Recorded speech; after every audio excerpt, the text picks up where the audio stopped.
नमस्कार शेतकरी बंधूंनो, मी शिवाजी शिंदे, तालुका कृषी अधिकारी सांगोला।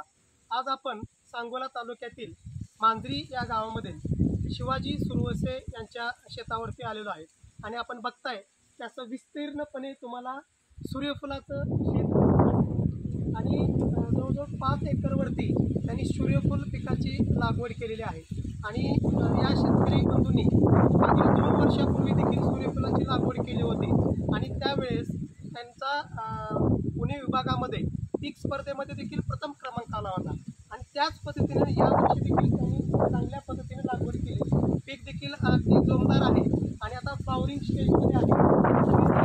रम्य असं दृश्य त्यांच्या शेतामध्ये आता दिसत आहे। तर आपण त्यांच्याच तोंडून ऐकूया की त्यांनी कशा पद्धतीने लागवड केलेली आहे।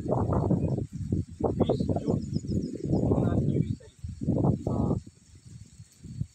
5 एकरामध्ये सूर्यफूल आडवणचा 334 नंबरचा केलेला आहे आणि पूर्ण पेरणी ही ट्रॅक्टरद्वारे केली आहे आणि पेरणी करताना वरखत त्याच्या अगोदर शेणखत घातलेलं आहे आणि आता कंप्लीट फुल तयार झालेलं आहे। अजून कंप्लीट 1 महिना अवकाश आहे त्याला काढणी। आणि आपण महाराष्ट्र विभागाच्या पीक स्पर्धेमध्ये यावर्षी भाग घेतला आहे का? घेतलेला आहे।